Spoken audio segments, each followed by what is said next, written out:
be done standing, sitting, or lying down, and should be done several times during the day. You can begin performing these exercises as early as 1 hour after birth, and you should continue to do them. let's show. No, wait, let's show everyone what you're. Ow! Look, let's show everyone what you're watching. I remember doing this right after I delivered. This felt great for the low back.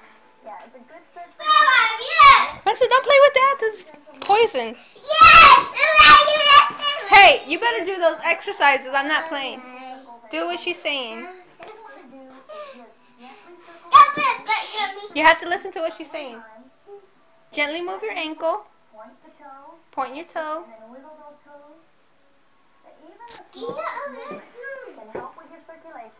That's how you gotta do it, Yaya.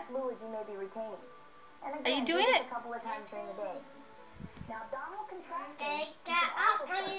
Alright, I'll turn it off. I love you, Benson.